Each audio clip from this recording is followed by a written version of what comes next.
وزیر اعظم عمران خان کی جانب سے ماضی میں 2 مرتبہ بطور وزیر خزانہ ناکام ہو کر چلے ہوئے کارتوس کا خطاب پانے والے شوکت ترین کے بارے میں معاشی ماہرین یہ سوال کر رہے ہیں کہ اس مرتبہ وہ کیوں اور کیسے کامیاب ہو پائیں گے۔ شوکت ترین کو قومی خزانے کی کنجی سونپے جانے پر ناقدین یہ الزام لگا رہے ہیں کہ کپتان اپنی حکومتی ٹیم میں اس طرح تبدیلیاں کرتے ہیں جیسے ہی ان کی کرکٹ ٹیم ہو، تاہم پے در پے تبدیلیوں کے باوجود ملک کی معاشی صورتحال میں بہتری آنے کی بجائے مزید ابتری آئی ہے۔ معاشی ماہرین کہتے ہیں کہ اگر شوکت ترین کسی تفریق اور سیاسی طاقت اور لوبی کے دباؤ کے بغیر ٹیکس اصلاحات لائیں گے اور معیشت کا پہیہ چلائیں تو بہتر ہوگا، ورنہ ان کا مستقبل بھی ماضی کی طرح ناکامی ہی ہوگا اور ان کا حال بھی وہی ہوگا جو ان کے پیشرو وزرائے خزانہ کا ہو چکا ہے۔ تحریک انصاف حکومت کے دوران 3 بار وزیر خزانہ تبدیل کیے گئے ہیں۔ سب سے پہلے وزیر خزانہ اسد عمر رہے، اس کے بعد ڈاکٹر عبدالحفیظ شیخ کو لایا گیا اور اس کے بعد حماد اظہر کو ذمہ داری سونپی گئی، لیکن اب صرف 18 روز بعد ہی شوکت ترین کو یہ منصب سونپ دیا گیا ہے۔ ناقدین کا کہنا ہے کہ وزیر اعظم عمران خان نے 3 وزراء خزانہ بدلنے کے بعد اب شوکت ترین نامی جس ناکام بینکر کو وزیر خزانہ لگایا ہے وہ ماضی کی 2 حکومتوں میں خزانے کے معاملات چلانے میں ناکام رہے تھے۔ شوکت ترین کے کریڈٹ پر ملک میں کئی فلاپ بینک بھی ہیں۔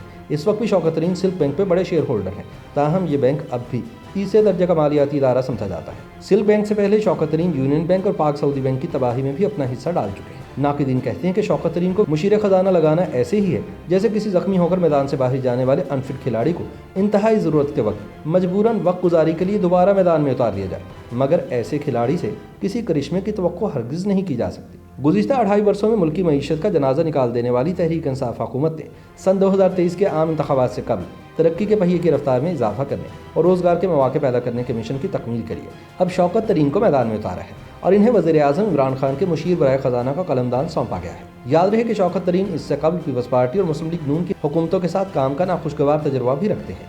شوکت ترین کی پیدائش ملتان میں کرنل ڈاکٹر جمشید کے گھر ہوئی۔ مختلف کنٹونمنٹ اسکولوں میں زیر تعلیم رہنے کے بعد انہوں نے پنجاب یونیورسٹی سے MBA کی ڈگری حاصل کی۔ شوکت ترین نے سن 1975 میں سٹی بینک میں ٹرینی کے طور پر ملازمت اختیار کی اور پھر سٹی بینک تھائی لینڈ کے صدر کے منصب پر فائز ہوئے۔ سٹی بینک کے ساتھ 22 سال منسلک رہنے کے بعد سن 1997 میں نواز شریف حکومت کے کہنے پر وہ پاکستان آئے اور انہوں نے حبیب بینک کی ریسٹرکچرنگ کی، جس کے نتیجے میں بینک $230 ملین کے خسارے سے $30 ملین منافع میں آ گیا۔ سن 2000 میں وہ حبیب بینک سے بطور صدر فارغ ہوئے اور یونین بینک میں ملازمت اختیار کر لی، جس کے شیئرز اسٹینڈرڈ چارٹر بینک کے حوالے کر دیے گئے اور پھر اسٹینڈرڈ چارٹر بینک ختم کر دیا گیا۔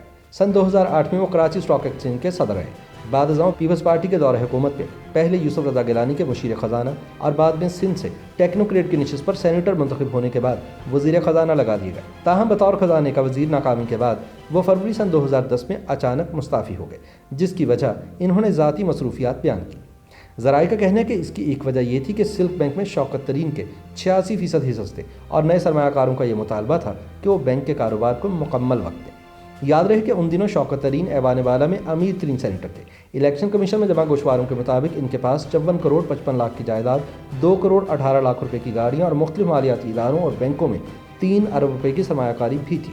معاشی تجزیہ کاروں کا کہنا ہے کہ شوکت ترین بطور نئے مشیر خزانہ GDP گروتھ میں اضافہ چاہتے ہیں تاکہ ترقی کا پہیہ تیز رفتاری سے گھومے۔ شوکت ترین نیا منصب سنبھالنے سے قبل کہہ چکے ہیں کہ وہ گروتھ پر فوکس کریں گے، اس میں وہ ہاؤسنگ کے شعبے پر کام کریں گے۔ اس کے علاوہ وفاقی حکومت کا ترقیاتی فنڈ جو پچھلے 2 برسوں میں بہت کم خرچ کیا گیا ہے، اس کو ترقیاتی کاموں میں خرچ کریں گے۔ تیسرا، پاک چین اقتصادی راہداری کا پورا استعمال کریں گے اور چین سے کہیں گے کہ وہ اپنے کارخانے پاکستان میں لگائے، خاص طور پر چمڑے اور ٹیکسٹائل وغیرہ کے شعبے میں، تاکہ یہاں سے ایکسپورٹ میں اضافہ ہو اور ملک میں باہر سے پیسہ آئے۔ معاشی امور کے ماہر مزمل اسلم کا کہنا ہے کہ شوکت ترین خوش قسمت ہیں کہ انہیں ڈاکٹر عبدالحفیظ شیخ اور اسد عمر سے بہتر حالات ملے ہیں۔ ان کے بقول اکنامک گروتھ ہمیشہ فطری ہوتی ہے، مصنوعی طور پر اس کو عارضی بنیادوں پر ہی بڑھایا جا سکتا ہے۔ حکومت اور IMF سب نے اس سال کا تخمینہ لگایا تھا کہ 1.5% گروتھ ہوگی، لیکن جیسے جیسے یہ مالی سال ختم ہو رہا ہے اس کا تخمینہ بڑھا دیا گیا ہے۔ اسٹیٹ بینک اور حکومت نے یہ شرح 3% کر دی ہے اور ہم کہہ رہے ہیں کہ 4 سے 5% ہو سکتی ہے، کیونکہ گندم کی ایک بمپر کراپ ہوئی ہے۔ مزمل اسلم کے بقول اتفاق کی بات یہ ہے کہ جو برا وقت تھا گزر گیا اور شوکت ترین کو ایک آئیڈل ٹائم میں قلمدان ملا ہے، کیونکہ زر مبادلہ کے غیر ملکی ذخائر کھڑے ہو چکے ہیں، ترسیلات بہتر ہو چکی ہیں۔ اب شوکت ترین کا اصل کارنامہ یہ ہوگا کہ وہ معاشی شرح نمو کو 6% تک لے کر جائیں، کیونکہ بات تب ہی بنے گی۔ عالمی مالیاتی فنڈ نے پاکستان کو مالی مدد کے ساتھ بجلی کی قیمتوں میں اضافے سمیت دیگر شرائط بھی عائد کی ہیں۔ مزمل اسلم کہتے ہیں کہ شوکت ترین کو یہ ٹاسک بھی دیا گیا ہے کہ IMF کو بتائیں کہ ہم بجلی کی قیمتیں مزید نہیں بڑھا سکتے۔ IMF سے یہ رعایت لینا شوکت ترین کے لیے کڑا چیلنج ہوگا۔ معاشی تجزیہ کار ہارون اسلم کا کہنا ہے کہ شوکت ترین بطور ایک بزنس مین، بینکر اور سابق وزیر خزانہ زیادہ کارآمد ہو سکتے ہیں۔